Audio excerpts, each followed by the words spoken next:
Capítulo 19, a Bíblia faz menção que aquilo que Pilatos, Pôncio Pilatos, escreveu em cima da cruz, Jesus Nazareno, Rei dos Judeus, o versículo 20 mostra-nos e relata-nos que esse dito está escrito em hebraico, grego e aramaico. Então se faz importante abordarmos tal exame. Por quê? Porque essa língua hebraica, essa língua grega, essa língua aramaica, é a língua que permeava aqueles cercos, aquela terra, aquele território. Era a língua falada, era a língua popular, como o inglês é para a nossa geração. A Bíblia irá fazer menção que Pôncio Pilatos colocou em cima da cruz que ele é rei dos judeus, e o mundo espiritual estava levando muito a sério essa questão, porque quando Cristo está passando pela segunda fase da sua segunda jurisdição, porque o sofrimento de Jesus passara por duas jurisdições. A primeira foi religiosa, ele foi julgado por Anás e Caifás. A segunda foi civil, ele foi julgado por Pôncio Pilatos na primeira fase, e segunda fase por Herodes. Quando Cristo foi julgado por Herodes, a Bíblia diz que não havia escárnio, de zombaria, de pesar. Eles colocaram uma capa de cor escarlate em Cristo, pegaram uma cana e pegaram uma coroa de fio e puseram sobre a sua cabeça. A capa de cor escarlate ali representa a cor dos reis de Israel e dos reis de Judá. A cana ali representa o cetro de um rei. A coroa de espinho representa o reino de Satanás, o reino satânico. Porque quando Satanás entrou na matéria da serpente que enganou Eva, que conduziu Adão ao erro, a Bíblia diz que espinhos adentraram na terra. Os espinhos, o poder dos espinhos é afligir, é machucar e é ferir. A partir desse momento, o reino de Satanás passou a ser representado e apresentado por esses espinhos. Então a coroa de espinho ali não era do pastor Adão, a coroa de espinho ali não era do pastor Leandro, a coroa de espinho ali não era do Lucas Amorim, a coroa de espinho ali não era do Elvio, não era da China, a coroa de espinho ali não era dos multicistas, não era da irmã, do irmão, do jovem, da criança, do adulto, do senhor, do simbolista. A coroa de espinho ali era de Satanás. Então, porque ela foi para a cabeça de Jesus, ela viu um costume, está escrito em Crônicas, que quando um rei ou um general perdia uma guerra, esse general tirava sua coroa, lançava aos pés do rei ganhador. Então o servo do general, do rei perdedor, pegava a coroa e colocava na cabeça do rei ganhador. Satanás, entendendo que ele perdeu a guerra, ele tirou a sua coroa, lançou. Então veio o servo de Satanás, o servo de Herodes, pegou a coroa e colocou na cabeça de Jesus, dizendo: tu ganhou a guerra. Ele irá me informar que ele é rei. Eu já estou sentindo a presença do Espírito Santo. Que ele é rei. Pastor, e rei para ser rei tem que ter espada. Rei sem espada não é rei. Na Bíblia retrata, mostra-nos que a espada era representada pela palavra. Hebreus 4:12. Porque a sua palavra é como uma espada aguda de dois gumes. Olha, rei para ser rei tem que ter palavra, tem que ter espada. O rei Pôncio Pilatos, quando escreveu aquilo em cima da cruz, está escrito que os servos do sumo sacerdote foi ter com ele e disseram: por que tu escreve? Por que tu escreveu aquilo, esse letreiro? Jesus Nazareno, rei dos judeus, sabe como eu diz que ele é rei dos judeus.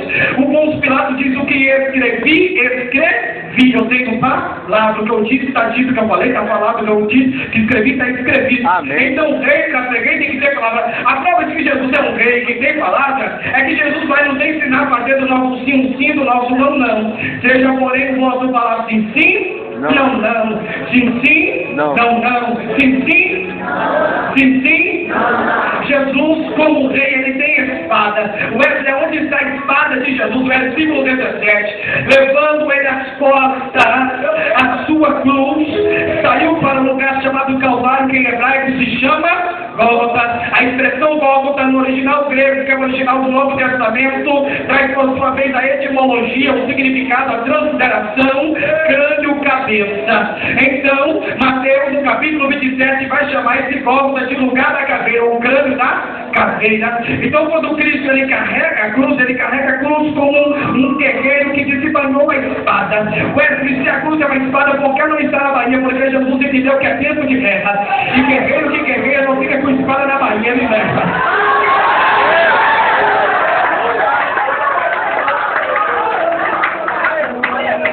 Positivo? Meu corpo está arrepiado, eu não penso com essas coisas. Ele leva a espada. Então, no número 68, versículo 21, diz que ele, que é Jesus, ferirá o crânio, a cabeça, a cabeluda, que anda em suas culpas. Jesus entendendo que uma palavra profética foi proferida e ela está permeando, passou por geração, por tempo, por século, e palavra profética, ela não volta antes de ser cumprida, porque palavra de profeta volta vazia, agora de profeta, ela percorre.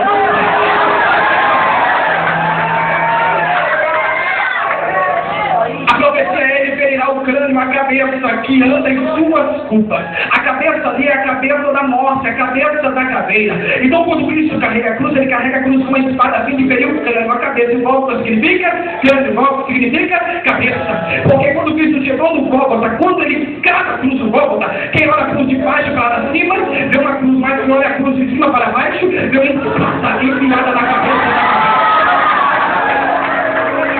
Quando você chegar num lugar de alto risco de morte, vai estar lá uma caveira estampada. E está escrito: perigo não entre risco de morte. Porque a cabeça da caveira representa a morte. Então, quando Cristo foi para o Calvário, ele cravou a cruz, ele cravou a cruz do Gólgota, ele estava ferindo a cabeça da morte. Um poeta disse que o ferro é forte, veio o fogo e consumiu o ferro. Um poeta disse que o fogo é forte, veio a água e apagou o fogo. O poeta disse que a água é forte, veio os ventos e dividiram as águas, porque está escrito: pelo sopro de sua narina, uma vermelho de facilidade. O poeta disse que o vento é forte, vê os montes dividir os ventos.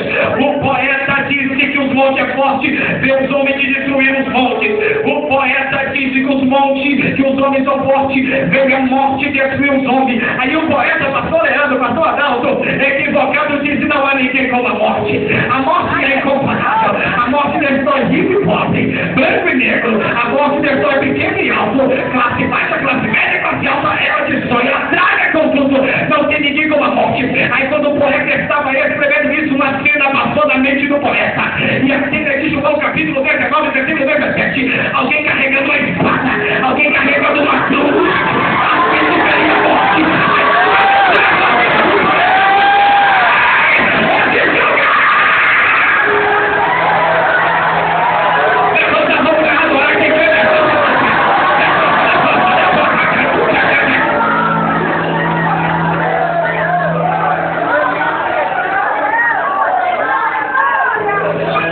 O Espírito de Deus entrou no meu quarto, eu não brigo com essas coisas. Ele introduziu minha mente dizendo que essa espada, essa cruz na cabeça do Gólgota, ela representa o juízo, a justiça de Deus, e ela estava guardando o caminho da árvore da vida. Porque quando Adão e Eva pecou, diz-nos a Escritura em Gênesis 3, versículo 22 e diante, que aprove a Deus tirar Adão e Eva do jardim do Éden para que eles em pecado não comessem o fruto da árvore da vida, e a consequência do fruto era a vida eterna. O propósito de Deus de tirar Adão e Eva do jardim do Éden foi a fim de colocar querubins. A expressão querubins ali está pluralizada, está no plural. Não se sabe se é 2, não se sabe se é 3, não se sabe se é 4, não se sabe se é 5, não se sabe se é 6, não se sabe se é 7, não se sabe se é 8, não se sabe se é 9, não se sabe se é 10, não se sabe que é mais de um querubim. E a Bíblia faz referência, menção naquilo que eu vos prego, que uma espada singular guardava o caminho da árvore da vida e o seu fruto, que é a vida eterna. Essa espada de juízo, essa espada de justiça,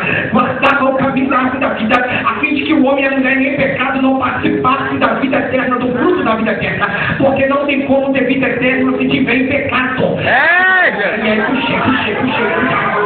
Meu Deus! Não tem como ter vida eterna se tiver em prostituição. Alô, puxa. Eu vou pegar.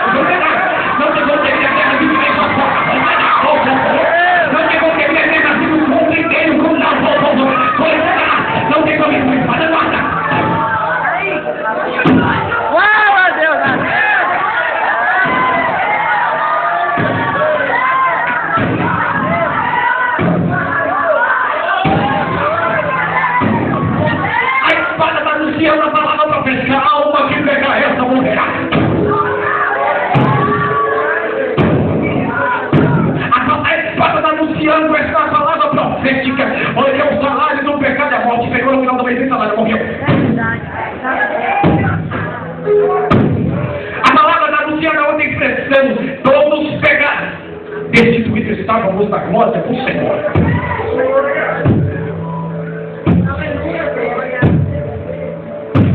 Então alguém para parar essa espada tinha que ser transpassado por ela. Que ela foi uma criança, pegou Jesus nos braços. Olhou para o lado e disse: pode descer o teu servo em paz. Porque o teu servo vem a consolação deles.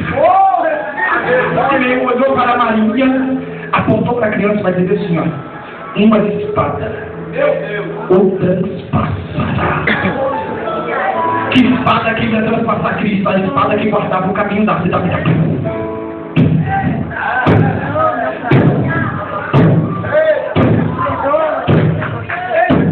Tudo que isso é transpassado por ela, Jesus vai tomar ela nas ruas de Jerusalém.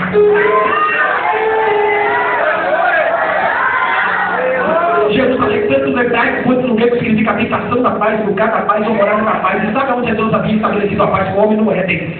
Quando o homem pegou a espada, guardava o caminho da paz, o caminho da vida de paz. Aí quando Cristo tira a espada, de forma simbólica, está tirando a espada do jardim do Éden, está deixando o caminho aberto. Pode entrar, pode entrar, pode entrar.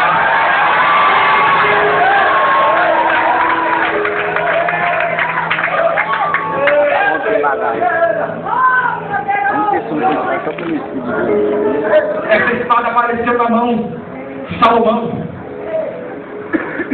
Não acredito que vai conversando. Que duas mães aparecem diante do altar. Uma é verdadeira e outra é falsa. Uma vai com a criança nos braços. E a falsa vai dizer assim: ô filho, que está com ela? É meu. A verdadeira vai replicar e vai dizer: não. Saiu do meu ventre, da minha intimidade. É meu. Salomão levantou a espada. Coloca a criança sobre o altar. Colocou? Colocou? Coloquei. Levantei a espada. A espada de justiça, a espada de juízo. Quando Salomão ia descer a verdadeira, se manifestou para que quando o juízo de Deus vem, a verdade é exposta.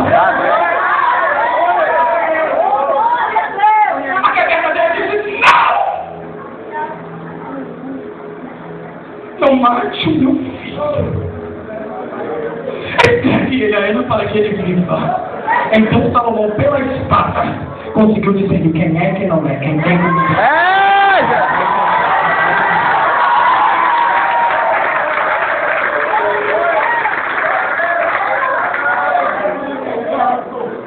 a Bíblia diz, não é assim, que a mãe que é falsa tinha um filho mesmo. Só que ela pegou o filho mentor.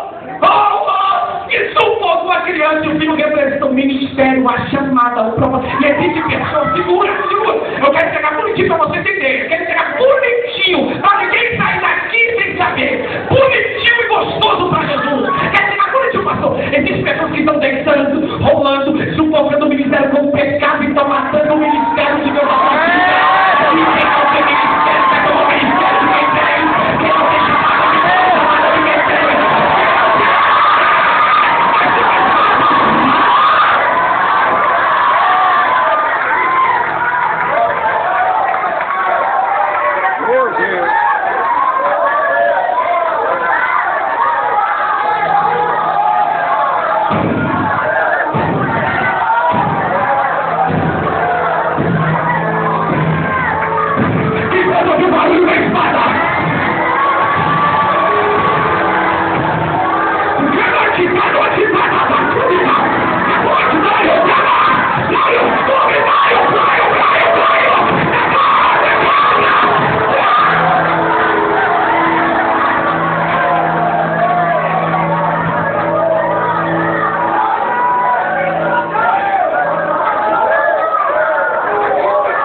Ele pegou na mão da igreja duas espadas. Quando Jesus crava a espada na cabeça da morte, ele entrega na mão da igreja duas espadas. Quem é a igreja tem ela. Você me prova isso aqui para com base bíblica. Lucas 22, verso 33 ao versículo 38. Quando eu vos enviei, sem bolsa, sem alforje, sem sandália, vos faltou alguma coisa? Disse o discípulo: nada. Disse Cristo: pois bem, quem não tem bolsa, leve bolsa. Quem tem alforje, leve alforje. Quem tem sandália, leve sandália. E quem não tem espada, venda a sua veste e compra. Diz-lhe Cristo, porque é necessário se cumprir em mim aquilo que está escrito: com os malfeitores eu fui contado. Dá para entender que o discípulo sai da presença, voltou para a presença de Jesus, e quando voltou ele disse: Senhor, verso 38, eis aqui 2 espadas. Diz-lhe Cristo: basta.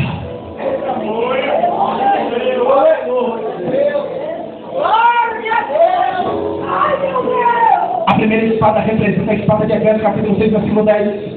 A espada do Espírito, sabe para que ela é utilizada? Para cortar más conversações.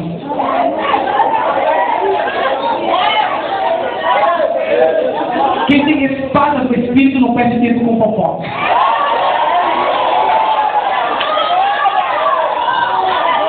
Quem tem espada do Espírito não perde tempo com intriga. Quem tem espada do Espírito não perde tempo com contenda. Ele gosta. Ele gosta. Ele gosta. Ele gosta. Você meu irmão está arrependido e não vou olhar por ela.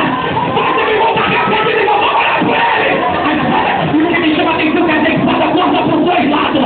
Ele não está lá embaixo, não está, não está.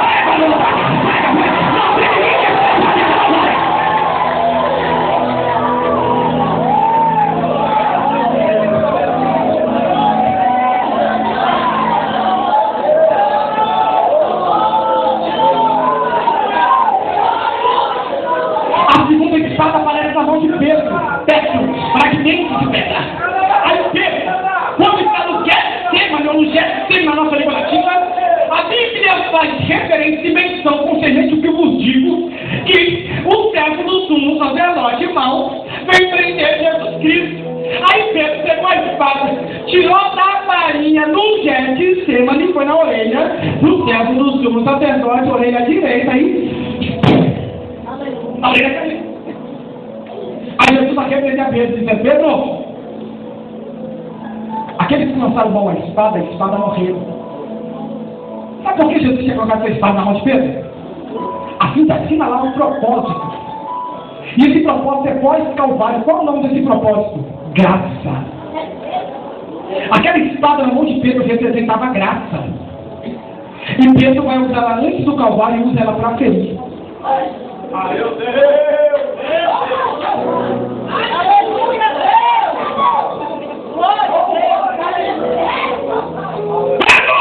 Põe a espada, porque a espada da graça não é para ferir, é para curar.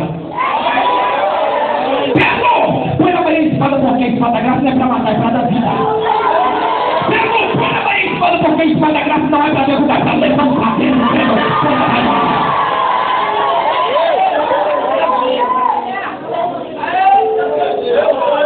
Sabe por que Jesus repreendeu a Pedro? Porque ele usou a graça antes do Calvário, e a graça não foi liberada para ser usada antes do Calvário. E João 13 diz: porque Deus amou o mundo de tal maneira que deu seu primogênito para que todo aquele que nele crê não pereça, mas tenha a vida eterna. O favor de Deus foi favorecido e foi dado ao homem pós-crucificação, pós-ressurreição, pós-cordeiro imolado, pós-Jesus crucificado, pós-Jesus entregado, pós-Jesus traído. A graça só é dada ao homem, depois a graça no original é favor dada a outrem que não merece.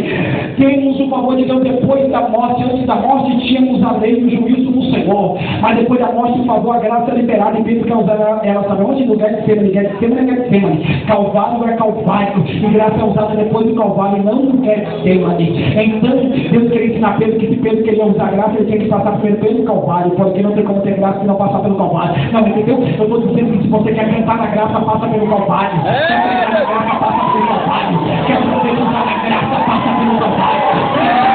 A graça, minha graça, passa pelo Calvário. Não tem como ter graça se não passa por lá.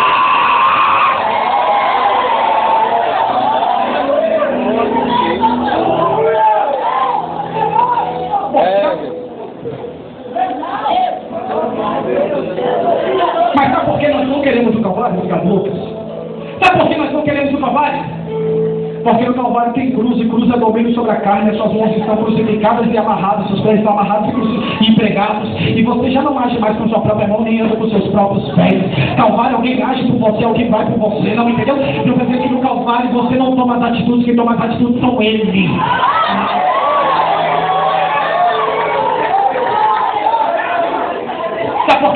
Calvário? Porque no Calvário, na entrada triunfal da sua vida, a multidão que estava ousando, te aplaudia. Parabéns, amiga, parabéns, amigão. Na entrada triunfal do Calvário, todo mundo que estava ousando. Na entrada triunfal da sua vida psicológica, biológica, familiar, psicológica e assim sucessivamente, etc. Agora, no Calvário, a multidão que te aplaudiu é a mesma que vai dizer: crucificam.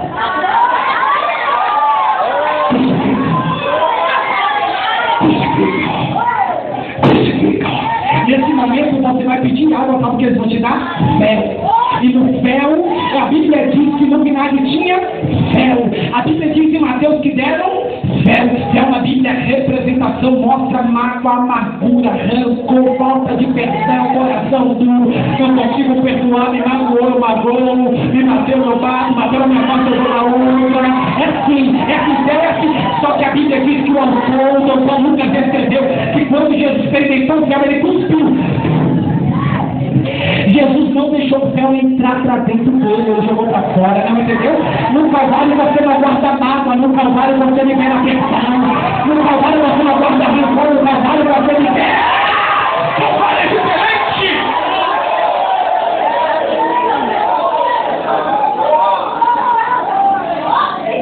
Sabe por que não queremos o Calvário? Porque está escrito em João 19, verso 30.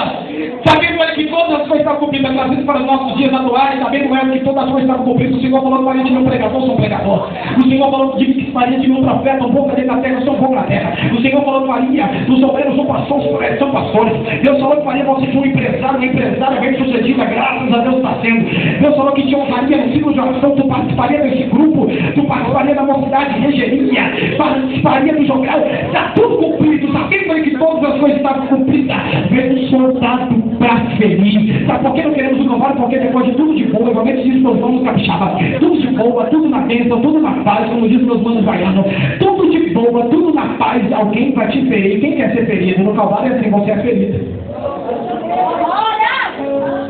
Só que a Bíblia diz que quando ele foi ferido, saiu sangue. Mais forte, a gente falou barulho, sangue. Você sabia que quando a mulher vai conceber uma criança, uma bolsa se rompe, e quando a criança é concebida, é sangue. Isso é sinal de que vida foi gerada, não entendeu? É melhor estar no Calvário gerando vida, sendo feliz do que fora do Calvário não gerar vida.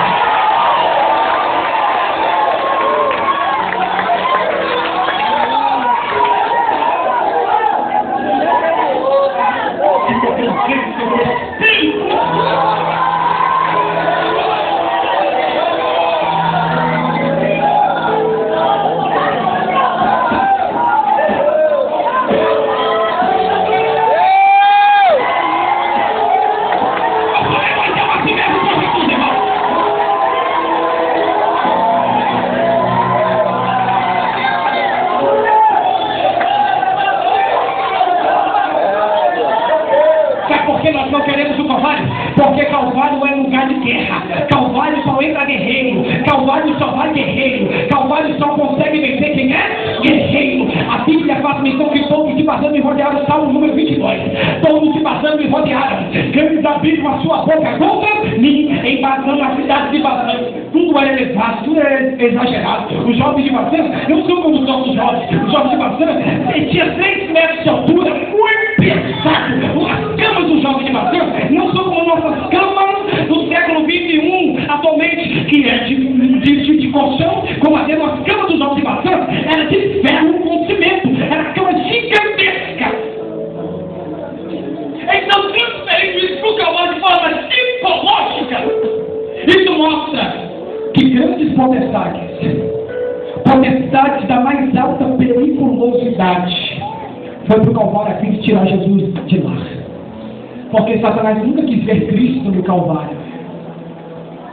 Não era propósito de Satanás ver Jesus no Calvário. Satanás não queria Jesus no Calvário. Satanás sabia que no Calvário ele estava perdendo guerra. Você me promete de formato bíblica.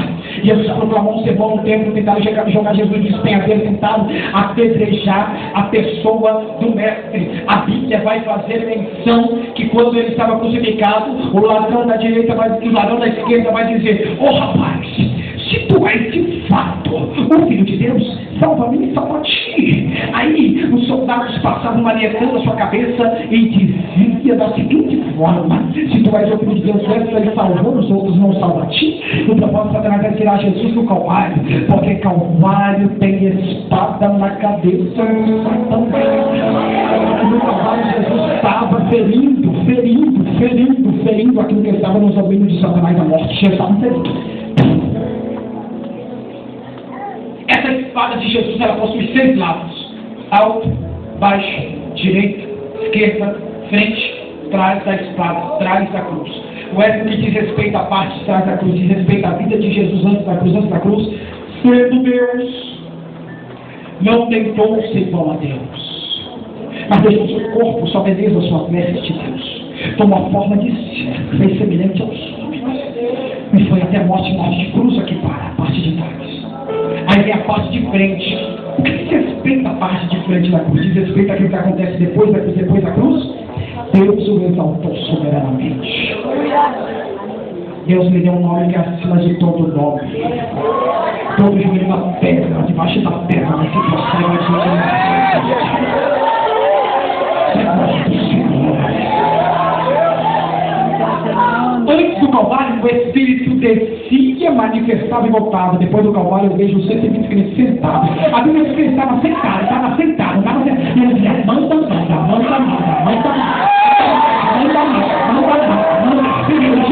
Segundo dia, manda. Terceiro dia, manda.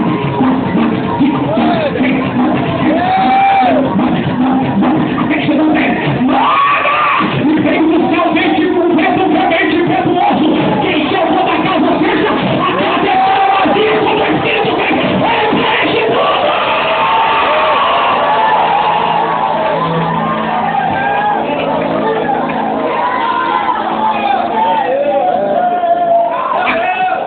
A cruz aqui, ela manifesta-se como intermediário no meio das nossas vidas. O que é isso? Ela se coloca no meio da nossa vida. Existe um Wesley antes da cruz e existe um Wesley depois da cruz. Existe o pastor Leandro antes da cruz, existe o pastor Leandro depois da cruz, existe o pastor Adalto antes da cruz e existe o pastor Adalto depois da cruz. Existe o Hernani antes da cruz, existe o Hernani depois da cruz, existe o Joaquim antes da cruz, existe o Joaquim depois da cruz, existe a Maria antes da cruz e existe a Maria depois da cruz. Antes da cruz, o que era? Diz respeito a mim, eu era um cantor de baile funk. Agora outros era bebum, cachaceiro, contenteiro, enrolado, comprava e não pagava. Todo errado. Depois da cruz, o que é? Profeta, pregador,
parte esquerda da cruz, do quarto lado da cruz, mostra o juízo.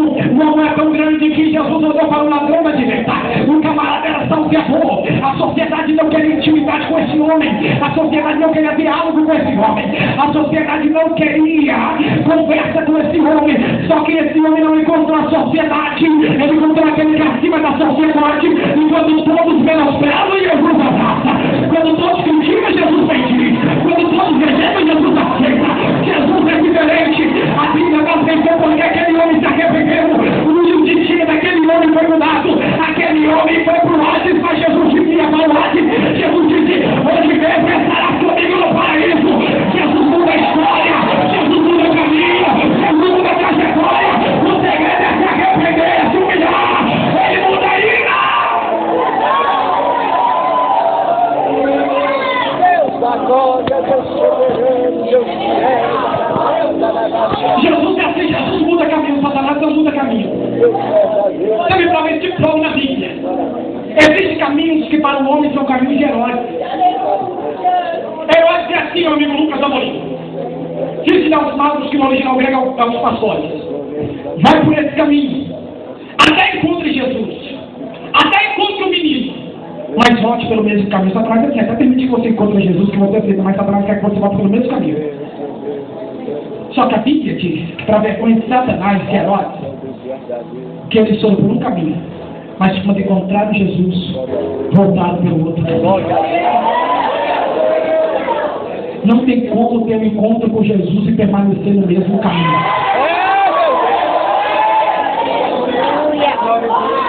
O homem que vai pelo caminho de mentira volta por outro caminho, o caminho de verdade. O homem que vai pelo caminho de guerra volta por outro caminho, o caminho de paz. E Jesus tem a mudança de caminho. Parte direita mostra o juízo de Jesus é tão veredito, é tão sério. O veredito é tão sério que ele vai dizer: com suas expressões, aqueles que me rejeitam aqui na terra, aqueles que se envergonham da minha palavra aqui na terra, eu me envergonharei diante dos pais, diante dos meus santos e dos meus anjos cristãos. Parte baixa da cruz. Parte baixa da espada mostra a vida de Jesus na terra, porque essa parte baixa ela está implicada na terra do Gólgota. A parte alta ela está apontando o céu. A parte baixa aponta a terra. A parte alta aponta o céu. A parte baixa aponta a vida de Jesus na terra.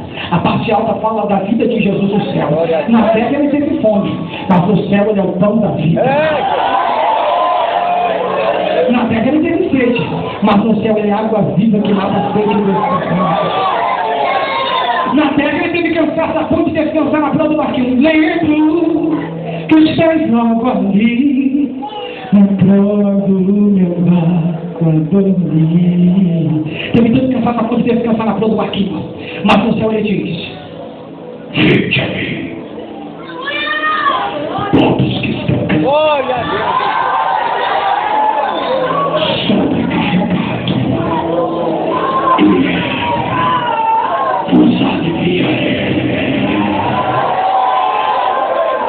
Está com fome, meu Jesus tem pão, está com sede, ele tem água, está cansado, ele tem descanso, Jesus é completo.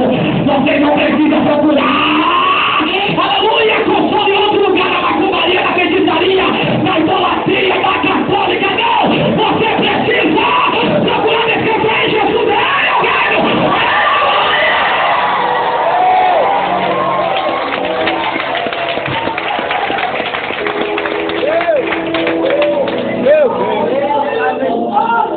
Fala na terra, Jesus. Na parte baixa está Maria Madalena, pastor, prostrada. Na parte alta, segundo alguns estudiosos, teólogos, eles afirmam que Deus estava com as costas viradas para o filho. A ponta do filho, permita-me, pastor, a ponta do filho, olhar para o alto e dizer: Eli, Eli, lama sabachthani. Amém. Glória a Deus. Deus Não é o seu nome. Aleluia. Aleluia. Por que me desamparaste? Agora na parte baixa está Maria Madalena. Quem é Maria Madalena? A mulher da adoração. ao encontro da sepultura no terceiro dia. Era Maria Madalena, Salomé e Maria. Foi ao encontro da sepultura. Quando elas estão indo a uma indagação, a um diálogo, já viu, né? Quando a mulher começa a conversar, o negócio se flui. Se tem alguém que vai conversar, as mulheres não falam, mas as mulheres são abertas. A mulher quando começa a conversar, fala de cabelo, fala de unha, fala de...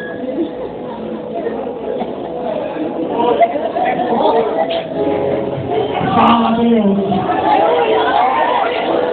Fala, Pai!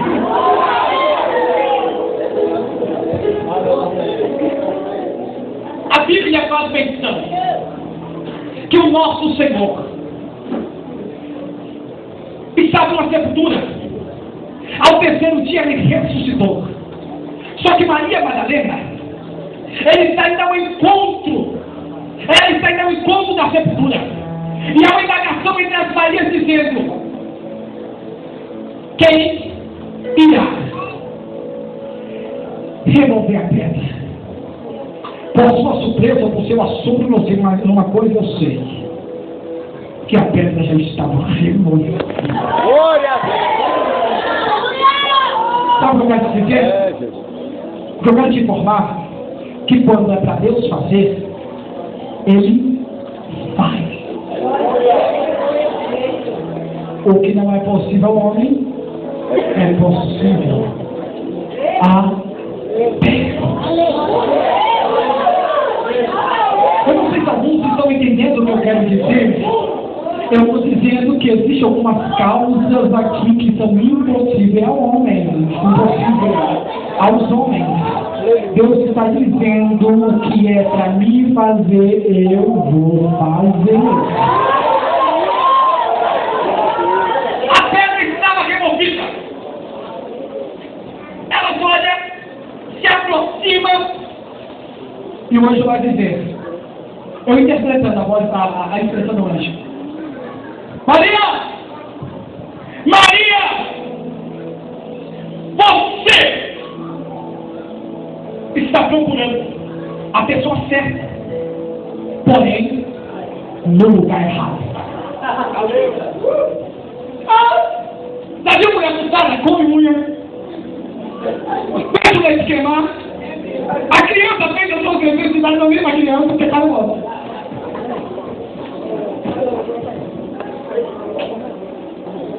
Maria! Você está procurando a pessoa certa, porém no lugar errado. Como é que é? Explica esse negócio, explica, Maria. Não é costume dos vivos procurar os vivos nos cemitérios. Então por que você procura vir dos mortos aquele que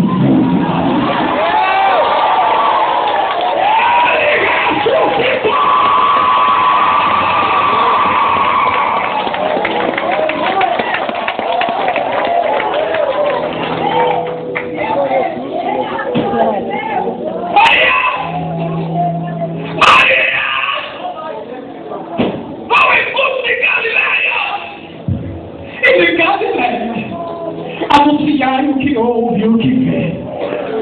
Maria! Maria, Maria, Maria, Maria, Maria! Maria, Maria, Maria, Maria!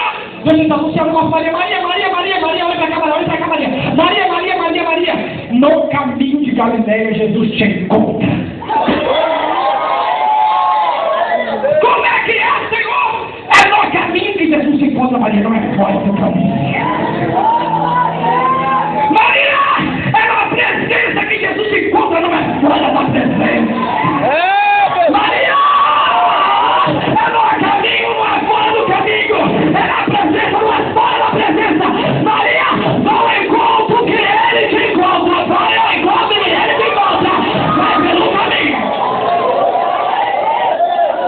Meu Deus. Maria, Maria, Maria, Maria, Maria. E você, Maria, que está afastado do caminho, volta para o caminho, porque Jesus quer se manifestar para te encontrar.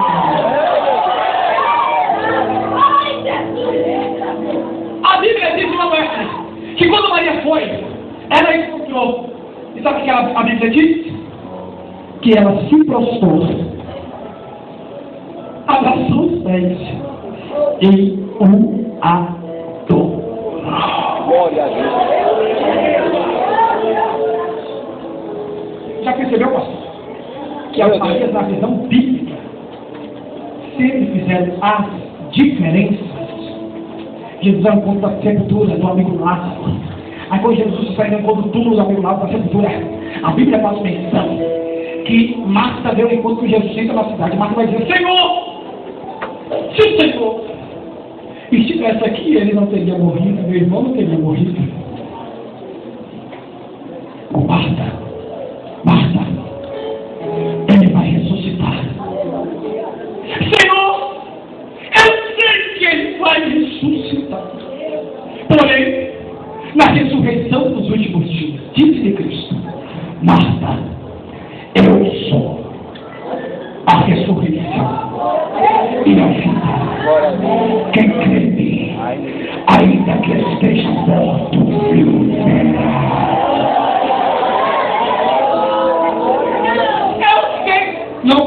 Não sei nem sei Maria, ou Marta, não me coisa Maria, chama Maria, porque Maria entende o diálogo e Maria entende a conversa. É bem Maria.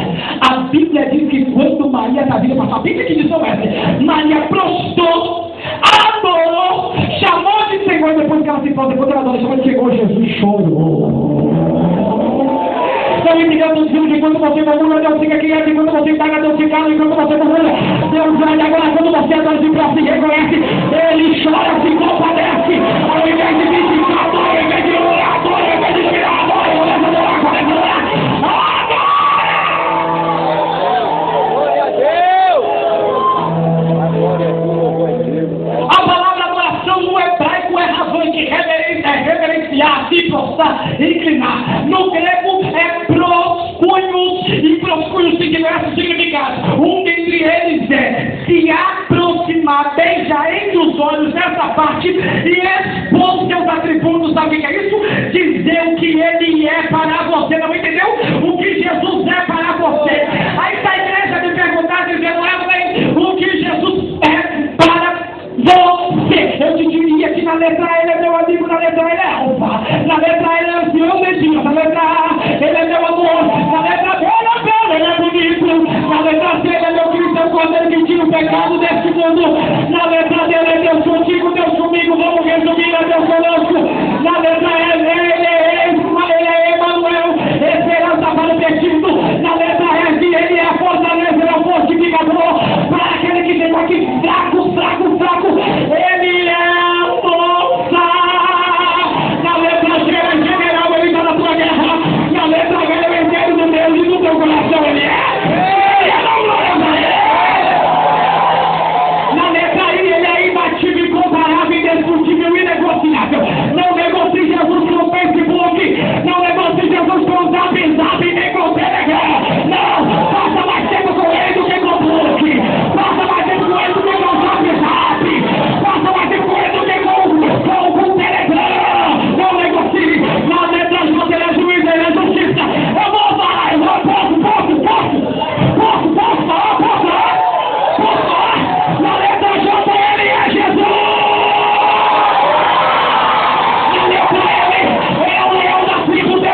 Jeremias, que